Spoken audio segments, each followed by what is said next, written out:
Sound டிசைனிங்லேயும் சரி, இல்லை 3D டெக்னாலஜிலையும் சரி, டிஜிட்டல் முறையிலையும் சரி. ஸோ அதுக்காக தான் இந்த நிகழ்ச்சியை நாங்கள் வந்து ஒரு 15 நாளுக்கு முன்னாடி பிளான் பண்ணி சாதாரணமான இருக்கக்கூடிய ஒரு சூழ்நிலையில் பண்ணோம். பட் இப்போ ஒரு அசாதாரணமான சூழ்நிலை உருவாயிடுச்சு. சரி, இந்த சூழ்நிலையில் இதை நடத்தலாமா வேண்டாமா அப்படின்னு திங்க் பண்ணிகிட்டு இருக்கும்பொழுது நிறைய திரையரங்க உரிமையாளர் வந்துட்டாங்க இங்கே. ஸோ அவங்கள வந்து திருப்பி அப்ரப்டாக இது வேண்டாம், கேன்சல் பண்ணிவிட்டு அடுத்த வாட்டி பண்ணலாம் அப்படின்னு சொல்ல விரும்பலை. ஸோ அந்த நிர்பந்தத்தில் இதை இன்றைக்கே பிளான் பண்ண மாதிரி நடத்தி முடித்து விடுவோம். அது மட்டும் அல்ல, இந்த நிகழ்ச்சி வந்து நாங்கள் தமிழ்நாடு மட்டும் இல்லாமல் இந்தியா முழுவதையும் இந்த அவேர்னஸ் ப்ரோக்ராம் எல்லா ஸ்டேட்லேயும் நடத்தலான்னு முடிவு பண்ணியிருக்க காரணத்தினால இது இப்போவே டு ஸ்டார்ட் வித் தமிழ்நாட்டில் ஸ்டார்ட் பண்ணிவிடுவோம் அப்படின்னு முடிவு பண்ணி இந்த நிகழ்ச்சிக்கு நாங்கள் ஏற்பாடு பண்ணோம்.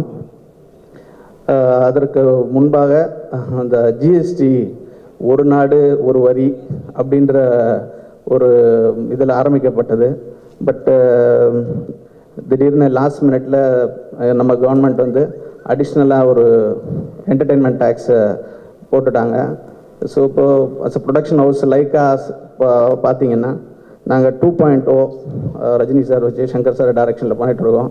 கமல் சார் வச்சு சபாஷ் நாயுடு, திரு தனுஷ் அவர்களை வச்சு வட சென்னை, அப்புறம் திரு வடிவேல் அவரோட நடிப்பில் வந்து எம்சிஆர்எஸ்என் 23ஆம் புலிகேசி பார்ட் 2, அப்புறம் திரு உதயநிதி ஸ்டாலின் அவர் நடிப்பில் வந்து இப்படை வெல்லும், அப்புறம் சாய் பல்லவி நடிக்கும் ஏஎல் விஜய் இயக்கத்தில் வந்து கரு, இது போன்ற பல படங்கள் பண்ணிகிட்ருக்குறோம். அது இல்லாமல் இன்னும் ஒரு 4-5 படங்கள் ப்ராசஸில் இருக்குது. பட் திடீர்னு நேற்று இந்த மாதிரி இந்த சூழ்நிலை உருவானோன்னா எங்கள் ஹெட் குவார்ட்டர்ஸ் இது வந்து ஃபாரின் கம்பெனி, லண்டனில் தலைமையிடமாக கொண்டிருக்கக்கூடிய கம்பெனி. ஸோ நேற்று வந்து என்ன சொல்லிட்டாங்கன்னு சொன்னால், இந்த ஜிஎஸ்டி கிளாரிட்டி ஃபர்தராக இந்த என்டர்டெயின்மெண்ட் கிளாரிட்டி வர வரைக்கும் ஃபர்தர் ப்ராஜெக்ட்ஸ் எதுவும் நீங்கள் இப்போ பண்ண வேண்டாம் அப்படின்னு சொல்லியிருக்காங்க. ஸோ இதனால் கண்டிப்பாக வந்து இங்கே இருக்கக்கூடிய இந்த துறையை சார்ந்த ஊழியர்கள் நிறைய பேருக்கு வேலைவாய்ப்பு வந்து கண்டிப்பாக பாதிக்கப்படும். ஸோ லைக்கா சார்பாக இந்த கவர்மெண்ட்டை வந்து நாங்கள் தாழ்மையுடன் இந்த என்டர்டெயின்மெண்ட் டேக்ஸை நீக்குமாறு தாழ்மையுடன் கேட்டுக்கொள்கின்றோம். 2.0 3D டிஜிட்டல் மீட், நான் வந்து லாஸ்ட் வீக் இந்த படம் ரொம்ப பிரம்மாண்ட முறையில் ஒரு ஹாலிவுட் தரமான படம், ஹாலிவுட்டுக்கு இணையாக தயாரிக்கப்பட்ட படம் என்ற முறையில் இது வந்து நம்ம சிம்பாலிக்கலாக அதை உணர்த்தணும் அப்படின்றதுக்காக லாஸ்ட் வீக் வந்து லாஸ் ஏஞ்சலஸ் நகரத்தில் அந்த ஹாலிவுட் சைனுக்கு பக்கத்தில் ஒரு ராட்சத பலூன், நம்ம ரஜினி சார் மற்றும் அக்ஷய்குமார் அவர்களுடைய உருவம் பதித்த பெரிய ராட்சத பலூன் ஒன்று வந்து லாஸ்ட் வீக் லான்ச் பண்ண நாங்கள் போயிருந்தேன். ஸோ அதை முடிச்சுட்டு நிறைய கண்ட்ரீஸ்லேருந்து என்னை மீட் பண்ணணும்னு கேட்டிருந்தாங்க. அப்படி வந்து சைனாலேருந்து ஒரு 2-3 பெரிய டிஸ்ட்ரிபியூட்டர்ஸ் என்னை பார்க்க வந்துருந்தாங்க இந்த படத்தை அங்கே ரிலீஸ் பண்ணுறதுக்காக. ஸோ அப்போ அவங்க எங்ககிட்ட பேசிகிட்டு இருக்கும்பொழுது நான் கேட்டேன், அவங்ககிட்ட அங்கே எவ்வளோ ஸ்க்ரீன்ஸ் இருக்குது அப்படின்னு சொல்லி நான் கேட்டேன். அப்போ அவங்க சொன்னாங்க, சைனாவில் வந்து கரண்ட்டாக 40,000 ஸ்க்ரீன்ஸ் இருக்குது, இந்த வருஷம் முடிவில் வந்து அது 50,000 ஸ்க்ரீன்ஸாக மாறிடும் அப்படின்னு சொன்னாங்க. நான் எவ்வளோ 3D ஸ்க்ரீன்ஸ் இருக்குதுன்னு கேட்டேன். ஒரு 50% மேலே வந்து 3D ஸ்க்ரீன்ஸ் இருக்குது அப்படின்னு சொல்லி சொன்னாங்க. அப்படி அவங்க சொல்கிறத பார்த்தா கிட்டத்தட்ட ஒரு 20,000-25,000 3D ஸ்க்ரீன்ஸ் அவங்க நாட்டில் இருக்குது.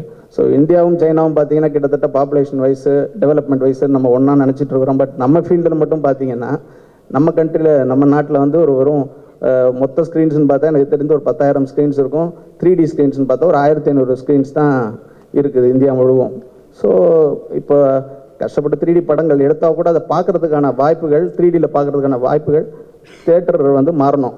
ஸோ அதை கருத்தில் கொண்டு தான் நம்மளும் அந்த மாதிரி ஒரு முன்னேற்ற பாதையில் போகணும், இந்த ஃபீல்டை கொண்டு போகணும் அப்படின்னு சொல்லி ஒரு பெரிய ரெவல்யூஷன் மாதிரி இதை கிரியேட் பண்ணணும் அப்படின்ற எண்ணத்தில் தான் லைக்கா நிறுவனம் வந்து இந்த 2.0 3D டிஜிட்டல் மீட்டை வந்து நடத்துகிறோம். ஸோ இதன் மூலமாக இன்றைக்கி வந்து நிறைய 2D 4D projector suppliers, silver screen suppliers, அப்புறம் 3D கிளாஸ் எக்யூப்மெண்ட் சப்ளையர்ஸ், அது இல்லாமல் சில பேங்கர்ஸ் எல்லாருமே இங்கே வந்திருக்காங்க. இது ஒரு கான்ஃபரன்ஸ் மாதிரி இங்கே அரேஞ்ச் பண்ணியிருக்கோம். ஸோ அவங்க வந்து அவங்களோட ப்ரெசன்டேஷன்ஸ் வந்து இங்கே வந்திருக்கக்கூடிய திரையரங்க உரிமையாளர்களுக்கு சொல்ல போகிறாங்க. ஸோ அவங்களுக்கு வந்து எந்த கன்வர்ஷன் சினிமாலேருந்து மாறணுமா இல்லைன்னா 2Dலேருந்து மாறணும்னா எவ்வளோ செலவு, அதை வந்து எவ்வளோ குயிக்காக ரெக்கூப் பண்ணலாம் அப்படின்ற அரித்மெட்டிக்ஸும் அவங்க சொல்ல போகிறாங்க. ஸோ இது ஒரு பெரிய அவேர்னஸ் ப்ரோக்ராமாக இருக்கும்.